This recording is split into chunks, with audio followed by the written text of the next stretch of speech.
Additionally, Vargas's proclamation of absolute power led to opposition from those who had supported him in the coup, expecting a new republic. Most prominently, Luis Prestes, a national hero who had himself led an unsuccessful coup in 1924, founded the National Liberation Alliance, a vaguely communist, pro-democracy group that was intellectually opposed to Vargas's dictatorship. Only adding to Vargas's problems was opposition within his own government and from his own people. Widespread famine, massive strikes by salt and iron miners in the states of Pernambuco, Paraíba, and Rio Grande do Norte were all condoned by state legislatures, and the beginnings of insubordination by Vargas's troops exposed a weakness within the regime. The capture of Luis Prestes in 1936 and the elimination of the National Liberation Alliance brought little solace to Vargas, when the mass arrests and executions that he had employed to achieve these ends drew massive protest from the Brazilian people. They demanded nothing more than a just form of government.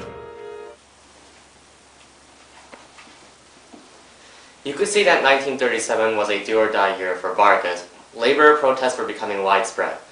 Oliveira had come out and claimed that he was a candidate for the presidency under the 1937 Constitution, and Brazil's economic suffering at the hands of Britain and Germany was at its height because Vargas hadn't worked out the basis of his new economy with the United States. But in two fell swoops, Vargas would shut everybody up. First, he signed an extensive trade agreement with the United States, one which signaled to Britain and Germany that they were not particularly needed by Brazil anymore. And then he did something amazing. The people wanted a legitimate government, right? So how do you get one? Well, you follow a constitution. The 1934 Constitution wasn't serving Vargas very well in this respect. He couldn't have Oliveira going around and saying that according to the Constitution, he shouldn't be able to run for president. He should be able to run for president. That just wouldn't do. So how would Vargas answer him? He tells him, "Tough muffins." Well, those weren't his exact words. But he had a new constitution written in 1937, one that abolished local autonomous government and over a century of legal tradition and more or less gave him permanent autocratic power. This sent a very powerful message to Britain, Germany, and everyone who opposed Vargas, namely, "You don't matter," or perhaps, "I don't care what you think." Make it of what you will, but it sent a bold message to Oliveira, and Oliveira definitely got it because soon afterwards he went into exile in Argentina and essentially took the British with him. A year later, the Germans buckled too, and when the Integralistas under Salgado were ruthlessly crushed after a failed coup, Vargas no longer faced any sizable resistance. Now the real fun was going to begin. Now came Vargas's Estado Novo. The rule that was once de facto was now de jure, and Brazil was about to enter a new era, one which could truly be called the Vargas era. Quickly, Vargas got to work preparing Brazil's battered economy and creating an economic and political ally out of the United States. Between 1937 and 1939, Brazil took over $120 million in loans from the United States in order to stabilize the Brazilian currency. By 1940, American investments in Brazil totaled over $600 million.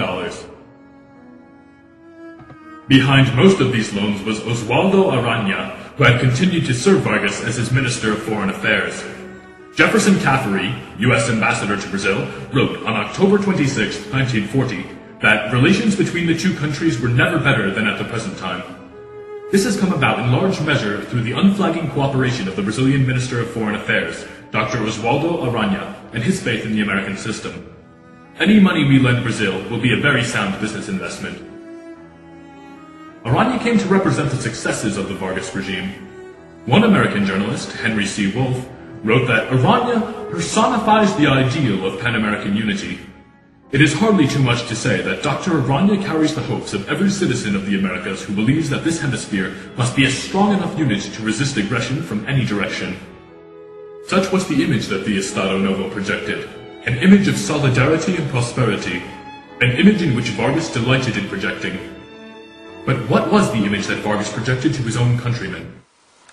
You have to understand that Vargas ruled Brazil for 18 years, you know. Just like any president you might see today, his popularity fluctuated back and forth during that time. And in the beginning, oh God, was it high. He was loved by the vast majority of Brazilians. They even called him, oh God, how do you pronounce it? O Pai dos Pobres, the father of the poor. You know, it was the voices of opposition in Sao Paulo who were seen as radicals, not his supporters. The people on the ground, this wasn't just high in the sky, ivory tower things. The people on the ground definitely could feel the effects of Vargas's rule. His labor reforms had dramatically improved working conditions. By the time of the Estado Novo, the chaos of the early 30s had been replaced by the liberties that the Brazilian people had traditionally enjoyed. Certainly from their perspective, it appeared that Vargas had kept his promise for good government. Things were strutting along just fine. The country was emerging from a depression. And it was Vargas and his cabinet who could take credit for it. It was Vargas's pecuniary prowess that propelled him to popularity. In response to the global depression, Vargas instituted a system of social welfare that rivaled that of any other nation. FDR himself referred to Vargas, and I quote, as one of two people who invented the New Deal. What's more, Vargas's system of social welfare was augmented by an equally well-received program of workers' reforms.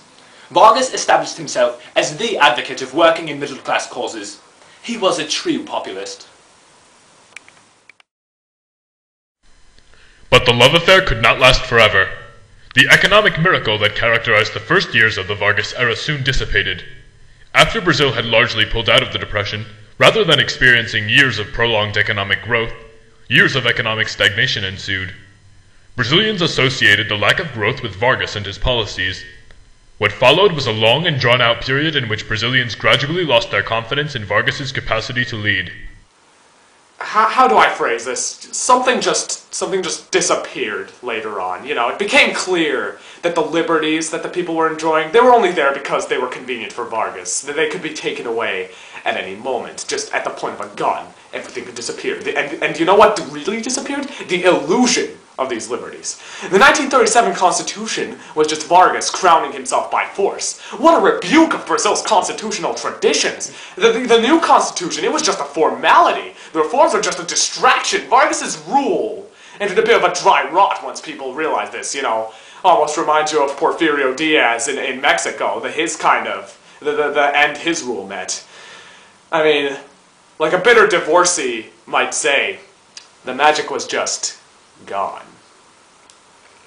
By 1943, it was becoming clear that Vargas's labor laws, the most prominent aspect of his populist policies, were not having their intended effect in rural areas, where new laws were oftentimes unenforced. New social services were inefficient and benefited few. Perhaps worse, the Estado Novo fought alongside the anti-fascist allies in World War II, even sending an expeditionary force into Italy. There was a hypocritical element in Vargas, a dictator fighting Mussolini. Despite concessions Vargas had made, such as allowing minority parties to participate in the federal legislature, for one group of people, the followers of Gaspar Dutra, these failures were too much. In 1945, with the support of the urbane middle class and the military, Dutra overthrew Vargas, rather reminiscently of how Vargas had overthrown Washington Luiz. The Estado Novo had come to an end, but Vargas had not. That Dutra, he couldn't keep Vargas down for long. Vargas brought prosperity to Brazil. Maybe his labor laws weren't that effective, but the prosperity, Dutra couldn't copy that. Dutra's presidency was characterized by massive expenditures, protecting foreign industry. It was simply horrible. Prosperity had been replaced with economic crisis. The people were clamoring to re-elect Vargas in 1951. They chose him, and he chose them. It was a fair and transparent election. Vargas's elected presidency was not as successful as the Estado Novo. Economically, Vargas began to turn away from the heavily American-centered import-heavy policy of Dutra, choosing instead to utilize Brazil's vast natural resources. Vargas's unpopularity with the ruling elite reached a crisis level in 1954, where the chief of Vargas's personal guard was accused of masterminding a plot to assassinate one of Vargas's political opponents, the politician and journalist Carlos Lacerda. Though the plot was unsuccessful, the beloved Major Rubens Vaz was killed in the attempt. His own military establishment, the institution in which Vargas began his career, had suddenly turned against him. Surrounded by political enemies, Vargas saw his deposition as imminent. The generals of Brazil were demanding his resignation.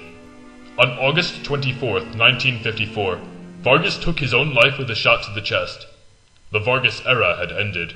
So, the question you're probably asking is, was Vargas a fascist? All my students ask me that, and each and every one of them, I just get so sick of hearing them ask me that. Gee, that sounds awfully fascist, one fat-faced snob after another would remark. Do you Americans know anything to call a ruler you disagree with other than a fascist? Because that's what the word is becoming. Just something to call a politician you don't like. There were fascists in Brazil, yes there were. There were Nazi-backed integralistas. Many of Vargas's military officers had Nazi sympathies and trained in Germany. From what you've seen of him, yeah, Vargas may look like your kind of Mussolini guy, backed by the military, writing a constitution giving him absolute power. But Vargas was always quiet about his real ideology. His public image was that of a populist, but let's see if he was close to a fascist. Certainly, Vargas wasn't calling for the expulsion of the Jewish bankers like the integralistas did. He claimed to be working for everyone, but yeah. By no means was the Estado Novo a democracy, regardless of its constitutional trappings. He saw his eliminations of democratic institutions as the elimination of intermediaries. The democratic offices were just intermediaries silencing the people. The people's votes silenced the people. So yeah, I guess he was pretty fascist, a lot like Mussolini, even showing a contempt of democratic institutions predating Mussolini's. But keep in mind, he was a lot like other Latin American dictators, except he kept power for much longer than most of them. Maybe this was just Latin America's brand of democratic rule, you know. We're far too quick to ignore context. Just yell out, "You're a fascist," and be done with it. Nothing remains except my blood. I gave you my life, now I give you my death. I choose this way to defend you, for my soul will be with you. My name shall be a flag for your struggle. Serenely, I take my first step on the road to eternity, and I leave life to enter history.